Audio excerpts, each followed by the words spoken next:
Radio صدائے حریت جموں و کشمیر آپ سے مخاطب ہے محمد طارق اپڈیٹس کے ساتھ۔ مقبوضہ کشمیر میں بھارت کی ریاستی دہشت گردی خوفناک طرز پر جاری ہے۔ مزید 2 نوجوان آراہیر پورہ محمد پورہ کولگام میں شہید کیے گئے ہیں۔ یہاں ایک جونیئر کمشنر آفیسر سمیت 3 بھارتی فوجی شدید زخمی ہو گئے ہیں۔ صفاق بھارتی فوجیوں نے مشتاق احمد بٹ کے رہائشی مکان پر مارٹر شیلنگ کر کے اسے زمین بوز، جبکہ عبدالقیوم بٹ کے مکان کو بھی نقصان پہنچایا ہے۔ شہید نوجوانوں میں سے ہلال احمد بھی شامل ہیں، جو کہ ریاضی کے مضمون میں پوسٹ گریجویٹ تھے۔ ضلع پلوامہ کے گانگو علاقے میں آج ایک دھماکے میں ایک بھارتی فوجی JD پردیپ داس شدید زخمی ہو گیا ہے۔ بعد ازاں بھارتی فوجیوں نے پورے علاقے کو محاصرے میں لے کر گھر گھر تلاشیوں کے دوران مکینوں پر تشدد اور قیمتی اشیاء لوٹ لی ہیں۔ تحریک کشمیر برطانیہ کے زیر اہتمام ایک آن لائن بین الاقوامی کشمیر کانفرنس کے مقررین نے مقبوضہ کشمیر میں مودی حکومت کی طرف سے مسلط کردہ دورے لاک ڈاؤن کے دوران بھارتی فوجیوں کی جانب سے بڑے پیمانے پر انسانی حقوق کی خلاف ورزیوں پر شدید تشویش کا اظہار کیا ہے۔ بھارت کے فلمی حلقے ماڈل ٹاؤن سوپور کے واقعے سے متاثر ہوئے بغیر نہیں رہ سکے۔ سابق بھارتی اداکارہ دیا مرزا نے مقبوضہ کشمیر میں جاری بھارتی فوجیوں کی جارحیت کے خلاف آواز بلند کرتے ہوئے ماڈل ٹاؤن سوپور میں پیش آنے والے واقعے، جس میں 3 سالہ ننھے بچے ایاد جہانگیر کے سامنے ان کے نانا کو گولیاں مار دی گئی تھیں، کا ذکر کرتے ہوئے لکھا کہ کوئی بھی بچہ اس دکھ اور بربریت کو نہیں سہ سکتا۔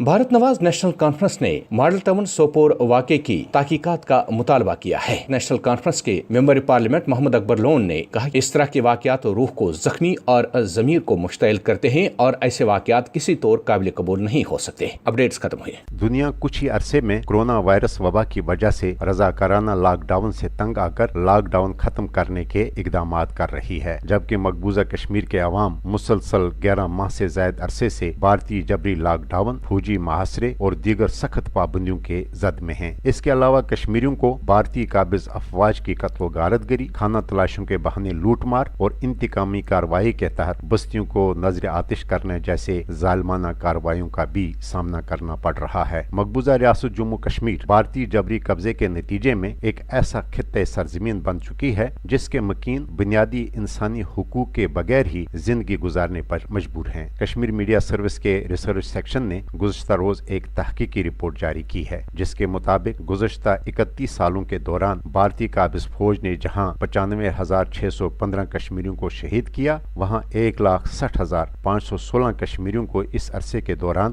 غیر قانونی طور گرفتار، جبکہ 1,10,334 رہائشی مکانوں اور دیگر تعمیرات کو تباہ کیا۔ بھارتی قابض افواج کی درندگی کے نتیجے میں سرزمین کشمیر میں آئے روز المناک سانحات جنم لے رہے ہیں۔ بھارتی قابض فوج خصوصی اختیارات کے نشے میں دھت ہو کر اب ہر روز 5-6 کشمیریوں کو شہید کر رہی ہے، لیکن ان تمام ظالمانہ اور سامراجی اقدامات کے باوجود کشمیری اپنے حق خود ارادت کے مطالبے سے دستبردار ہونے کو تیار نہیں۔ تبصرہ ختم ہوا۔